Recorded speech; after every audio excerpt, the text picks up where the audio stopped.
So, hallo Leute, heute will ich euch mal zeigen, wie ich mir mit so einer Baumkante meine normalen handelsüblichen Spanplatten verschönert habe. Viel Spaß beim Zusehen.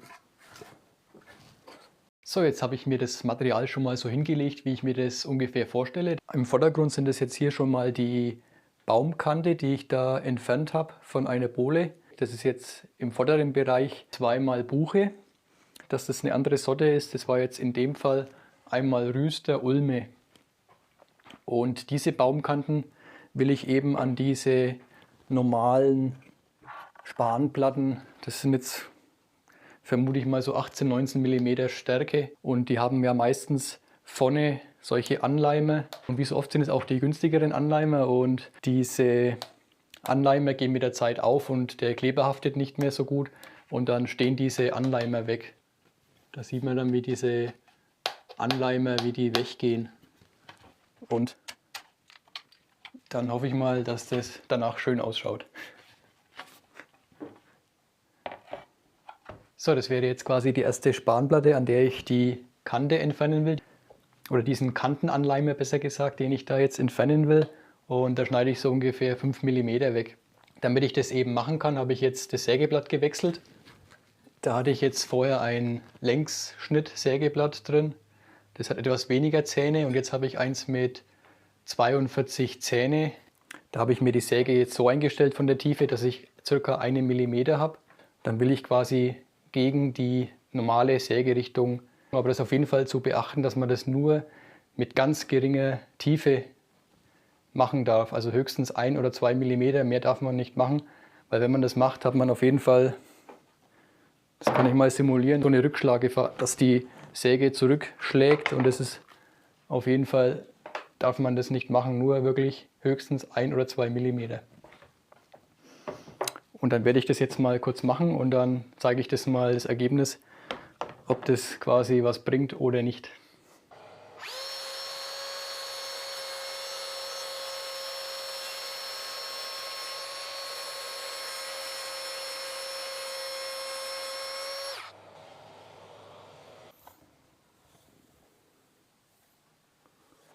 Und ich muss sagen, das schaut echt gut aus. Ich kann es mal in der Nahaufnahme kurz zeigen.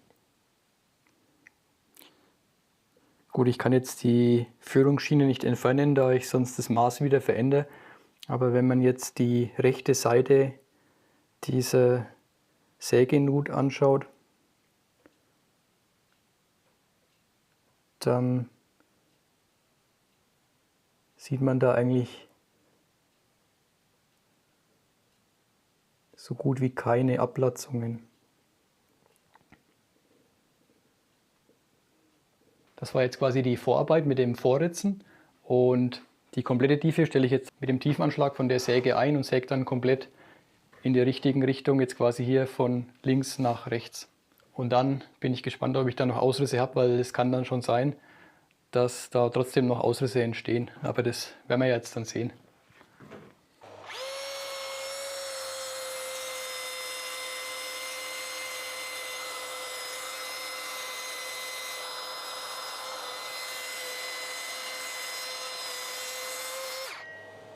So, man sieht auf jeden Fall auch einen Haufen grobe Späne. Ich hoffe mal nicht, dass das die Sägekante ist.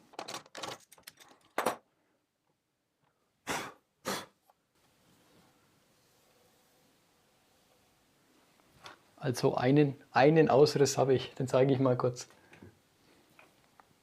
Der Ausriss wäre quasi dieses kleine Stückchen hier.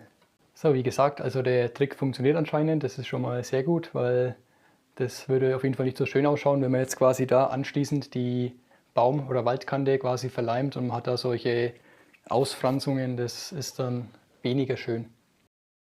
So, jetzt habe ich die ganzen Platten schon mal soweit die Kanten gesägt, und als nächstes will ich mir diese Baumkantenstücke nehmen und die Rinden entfernen. Also da habe ich es jetzt schon mal entfernt.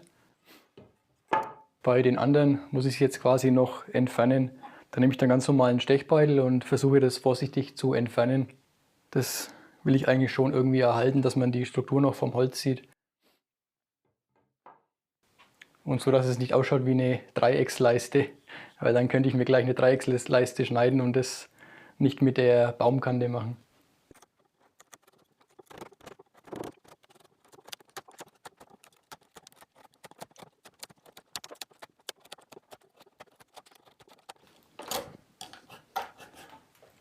So, die Rinde ist schon mal ab.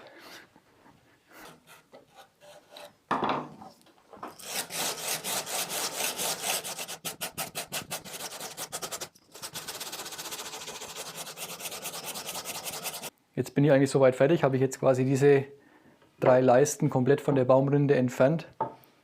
Das Schönste kann ich mal in die Kamera halten, dass man das sieht.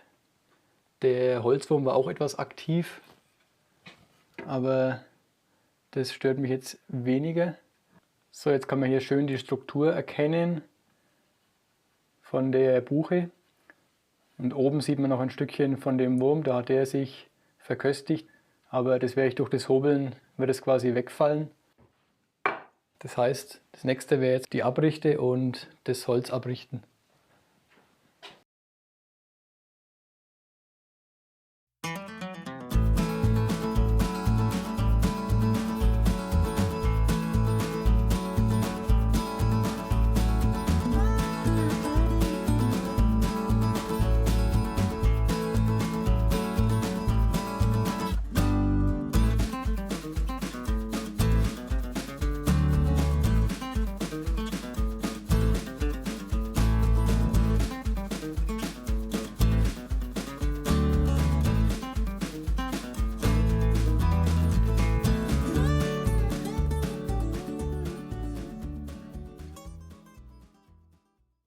So, nachdem ich die ganzen Holzleisten nochmal auf die entsprechende Länge gekürzt habe von diesen Spanplatten, habe ich bei dem einen Brett eine Baumkante, die ich um die 90 Grad abwinkeln will. Und als nächstes will ich jetzt Lamello-Fräsungen machen. Und da würde ich sagen, dann fange ich mal das Fräsen an.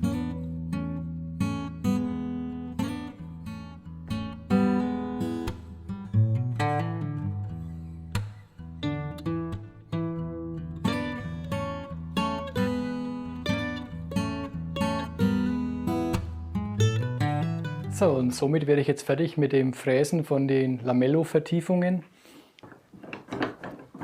Da spanne ich mir jetzt nochmal die Spanplatte hochkant ein und gehe nochmal kurz mit dem Schleifpapier drüber, damit ich da quasi da möglichst keine Brösel oder so dazwischen habe.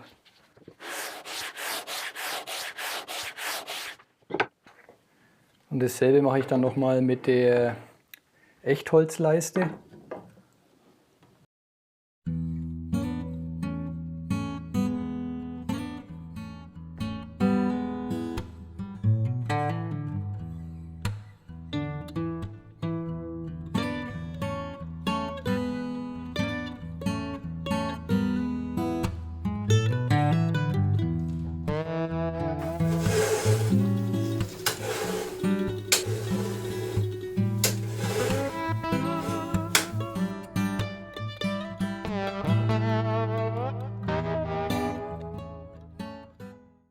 So, jetzt hatte der Leim genug Zeit zum Abbinden. Ich habe das Ganze jetzt mit Tesa Crepe befestigt, die einzelnen Baumkantenstücke. Und das geht auch. Da muss aber auch die beiden Kanten müssen dann auch wirklich parallel zueinander sein, dass man da nicht so viel drücken muss. Es ist halt im Endeffekt schwierig, da das ja auch hier spitz zuläuft, und wenn man das dann irgendwie spannen würde, dann würde diese Kante entweder nach rechts oder nach links kippen. Oder vielleicht auch so ein Bandspanner, mit dem wird es wahrscheinlich auch gehen. Oder ein Zurgott, mit dem man rumlegt, und dann kann man das auch vorsichtig andrücken.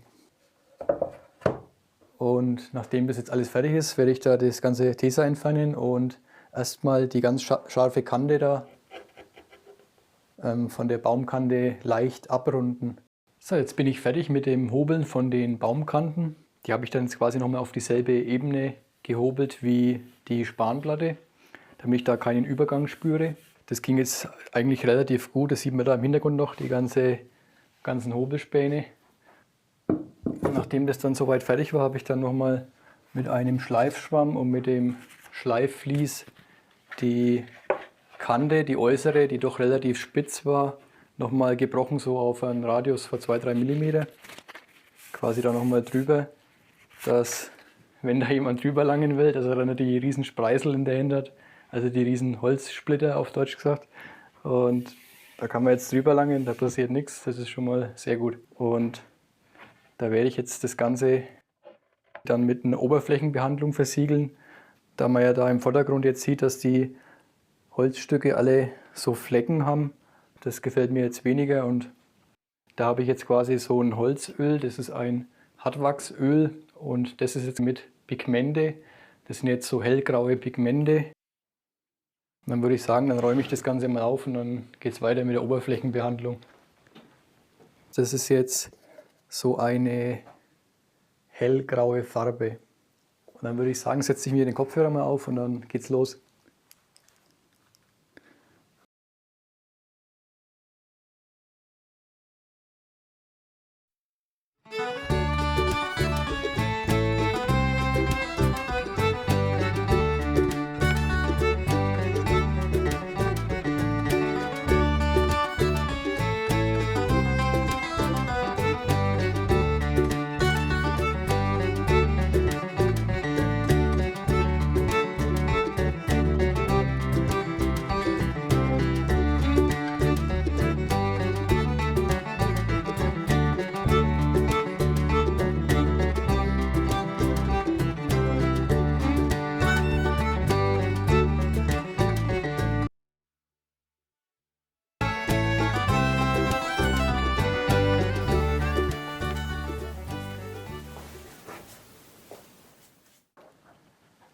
So, jetzt bin ich soweit fertig mit den ganzen Regalbrettern.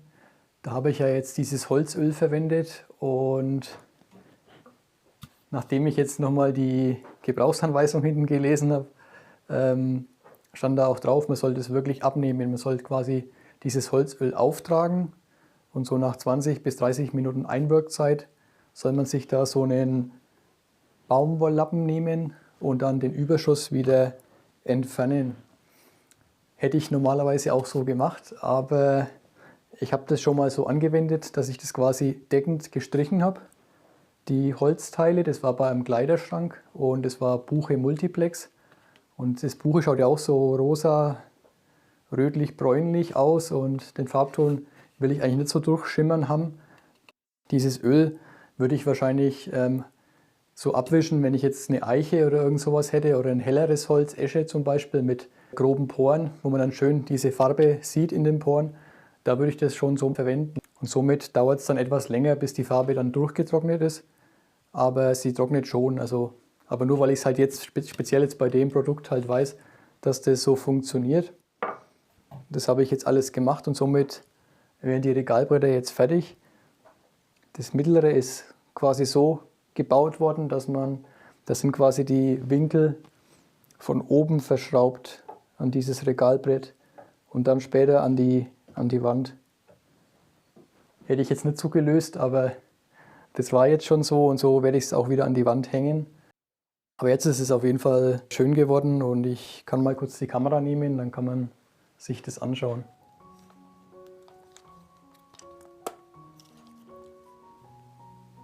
Da sieht man jetzt die Maserung von der Buche im unteren Regalbrett und oberhalb, das war jetzt die Rüste.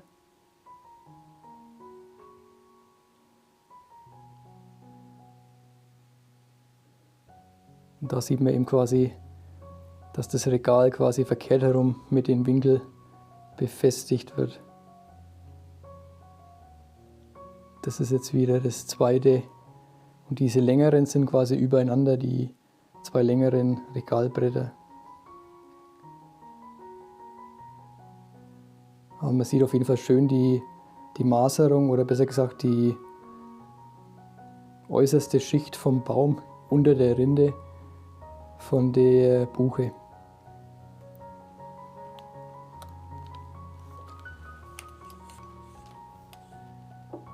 So, und somit würde ich jetzt sagen, dass das Projekt Regalbretter mit Baumkante fertig ist und ich hoffe, es hat euch gefallen und viel Spaß in eurer Werkstatt und auf Wiedersehen.